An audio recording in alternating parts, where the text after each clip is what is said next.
ఎక్కడి వరకు వెళ్తున్నావు బిడ్డ? విద్యానగర్ వరకు వెళ్ళాలండి. నేను అటువైపు వెళ్తున్నాను.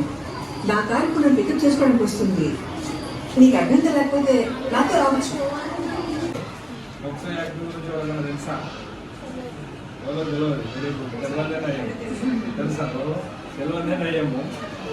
తెలిసిందంటే చాలా హుషారుగా అర్థమైపోతున్నాము. ఏం లేదు వాళ్ళు తెలిసినా పర్వాలేదు, హుషారు అంటే లెక్క. ఓకేనా? పోక్సో యాక్ట్ యొక్క ఉద్దేశం ఏంటి అంటే 18 సంవత్సరాలలోపు బాలిక బాలుడు ఎవరిపైనైనా లైంగిక దాడులు, లైంగిక వేధింపులు జరిగితే పోక్సో యాక్ట్ గురించి పోక్సో యాక్ట్ కింద కేసు రిజిస్టర్ చేసి నేర విచారణ చేపట్టి అతనిపై నేర నిర్ధారణ ప్రూఫ్ అయితే అతన్ని జైలుకి పంపుతాం.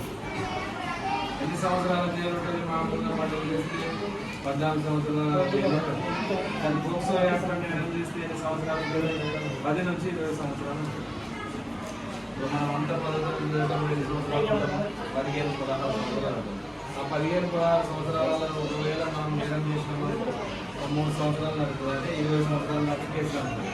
3 సంవత్సరాల కన్విక్షన్ అంటే నువ్వు నేర నిర్ధారణ ఏంటంటే నీకు జడ్జి గారికి శిక్ష ఇస్తుంది. శిక్ష 20 సంవత్సరాలు ఇచ్చిందనుకో, 20, 40 సంవత్సరాల దాకా జైలు ఉండవచ్చు.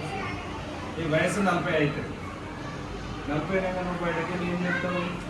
నువ్వు ఏమి పనికి రాకుండా అయిపోతుంది. సో కాబట్టి ఎవరైనా ఈ పోక్సో యాక్ట్ కింద నేరం జరగకుండా చూడాలి. ఏ నేరం జరగకుండా చూడాలి.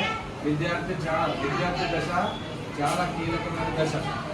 ఈ దశలోనే మీరు మంచి పేరు తెచ్చుకుంటే ఎల్లప్పుడూ మీకు మంచి పేరు ఉన్నది. మీ భవిష్యత్తు కూడా సుఖాంతంగా నడుస్తుంది. మీ భవిష్యత్తుపై మీరు ఆశ పెట్టుకొని పనిచేస్తారు కాబట్టి మంచి డిసిప్లిన్ ఉంటే మంచి చదువు వస్తుంది, మంచి ఉద్యోగాలు వస్తాయి, మంచిగా బతుకుతాం. డిసిప్లిన్ ఎవరికైనా అవసరమే, చదువుకున్న వాళ్ళకి అవసరమే, చదువు లేని కూడా అవసరమే. డిసిప్లిన్ అనేది అట్లా ఉంటుంది. అయితే ఈ చట్టాన్ని ఎప్పుడు తయారు చేసారు అంటే 2012 సంవత్సరంలో తయారు చేసారు. ఈ మైనర్ బాలికల మీద, మైనర్ బాలికల మీద ఎక్కువ అఘాయిత్యాలు జరుగుతున్నాయి, ఏం చేద్దాం, ఈ నార్మల్ చట్టాల కింద కేసులు చేస్తే అది పోతున్నారు, ఇటు వస్తారు, బెయిల్ తీసుకుంటారు, వస్తారు, కేసు కూడా అక్సెప్ట్ చేస్తారు. ఏంది ఈ కథ ఏందని ఆలోచించి నిపుణులు ఉంది ఈ చట్టం తయారు చేసేది. బాలల కోసం తయారు చేసేది కూడా అన్ఎడ్యుకేటెడ్ ఉండి అది ఇది ఉంటే మేడమ్స్ ఉంటారో, ప్రిన్సిపల్స్ ఉంటారో, మీకు తగినలతోనే మీకు నమ్మకమైన వ్యక్తి మేడంతో చెప్పాలి. వాళ్ళు మాకు సమాచారం ఇస్తారు. ఆ సమాచారాన్ని మేము గోప్యంగా ఇస్తాము.